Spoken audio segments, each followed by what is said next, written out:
Hi and welcome to Thought Catalyst. I'm Charles Painter and today we're going to be talking about the marketing campaigns of the Coca-Cola company. Coca-Cola was first invented within an Atlanta-based pharmacy by Dr. John Pemberton in May 1886.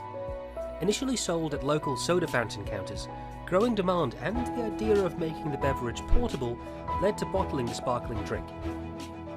In its first year, Pemberton sold just 9 glasses of Coca-Cola a day for 5 cents a glass. Since then, the company has expanded ever so slightly, currently selling its products at an estimated rate of more than 1.9 billion servings a day. That's the equivalent, every day, to almost 1 in 4 people buying something from Coca-Cola. The Coca-Cola company is one of the most recognized companies in the world, and it's certainly the world's biggest drink company. They control more than half the global market in carbonated soft drinks, as well as a substantial chunk of the somewhat larger non-carbonated segment. It owns 4 of the world's 5 biggest selling soft drinks, with Coca-Cola being the world's best known and most valuable non-technology brand. Within its portfolio, the company holds more than 500 brands, including Fanta, Sprite, and Relentless. Within these, they produce over 3,500 varied products, spanning from sodas to bottled water to iced teas and coffees. Despite an estimated 94% of the world's population recognizing the red and white Coca-Cola logo, nearly 10% of their revenue, $41 billion, was spent on advertising and marketing campaigns last year. This astronomical $4 billion was spent on a diverse range of campaign tactics across multiple geographic regions. As with many things in the world, ironically, the companies that are the most well recognized possess the highest budget for their advertising and public image. Luckily, this hefty budget allows Coke to experiment and get creative with their marketing, providing the opportunity to remind us why they're as successful as they are. Now, what is the Coca-Cola brand built upon?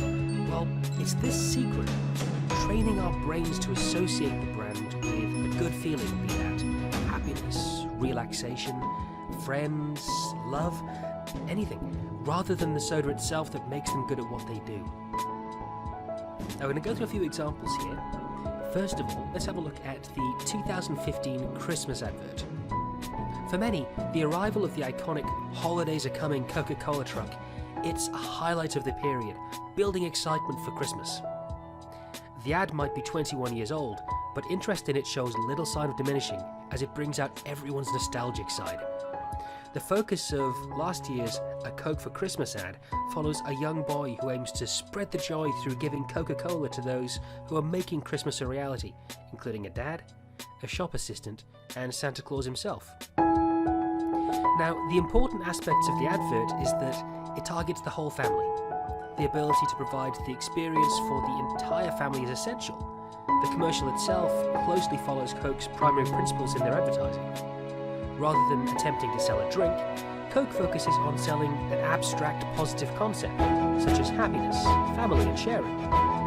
As we can see, Coke have become experts at selling these non-concrete conceptions. This year's video, like many before it, remains true to their core values that they use in their marketing campaigns year-round. Along with this, Coke modified their traditional formula for advertising, adopting a more multi-channel approach.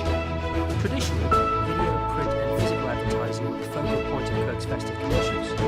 However, this year saw the addition of Coke TV and social media via hashtags and the Coke emoji. This was an attempt to broaden their influential range. The next example we're going to look at is called Sharing App. Now, Coke's Share Happiness campaign has been one of the key pillars of their advertising machine. This involved multiple marketing strategies such as the Coke Hug Machine and the hugely successful rebranding campaign, which we'll talk about in a few minutes. However, the Coca-Cola Sharing Can may have successfully created the most literal rendition of sharing Coke. The regular-looking can of Coke can be twisted to become 2 mini cans, allowing probably one of the easiest methods for sharing a Coke on the move. As part of the pilot project, Coke distributed its sharing can to thirsty Singaporeans and documented their surprised reactions. The documentary, This Surprised Happiness, involved the team accompanying the distributors, following them to areas where they knew there would be heavy traffic, and filmed people's authentic reactions. This documentation provided Coke with video evidence of the purest possible form of happiness, showing how people would react and the kind of power it has. Now finally we come to the branding. As mentioned earlier, arguably the most successful share happiness campaign in the branding event. Marketing director Lucy Austin and her team within Coca-Cola's South Pacific branch delivered a 151-word creative brief that gave them free rein to deliver a truly disruptive idea that would make headlines and capture the country's attention.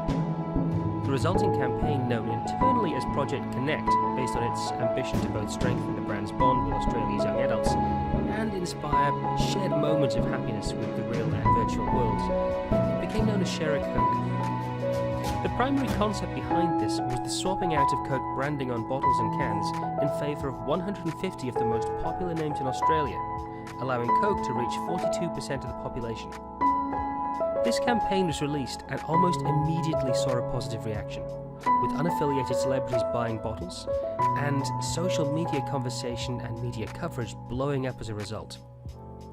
Within that summer, Coke sold more than 250 million named bottles and cans in a nation of just under 23 million people. This overwhelming positive result led to the expansion of the campaign across the world, reaching more than 70 countries. As the campaign spread across the globe, over 17,000 names were used, including generic nicknames and titles such as Mom and Dad and Mate. These additional titles purposefully made the invitation more about giving a Coke to someone else rather than keeping it to yourself, and broadened the appeal and played to their core principles. The ability of such a revolutionary and notable campaign could be argued to rely solely on the ability to relate to the customer on the eye level. Lucy Austin suggests that the success derived from the use of our name, the most personal thing we possess. It's our fingerprint, our identity, in one word. It can't get much more personal than seeing our name, our own unique identifier, on a bottle of Coke. The campaign capitalized on the global trend of self-expression and sharing, but it did so in an emotional way. Coke's advertising team released its fair share of interesting campaigns, some with more success than others, but few could be called an outright disaster, with the possible exception of music. The continued pursuit of alluring and revolutionary advertising tactics by Coke is sure to assist the sales of their products worldwide, and will not be likely to go anywhere anytime soon. As you can see, Coca-Cola have shown that by engaging with their customers and not just shouting from the rooftops about how great they are, they're able to grow year on year and build a brand loyalty and a brand awareness that you just don't see in many other sectors. It's a lesson that a lot of companies could do with learning. We hope you've enjoyed this video. If you'd like to see more of what we do, please remember to like, share and subscribe, and we'll catch you again next time.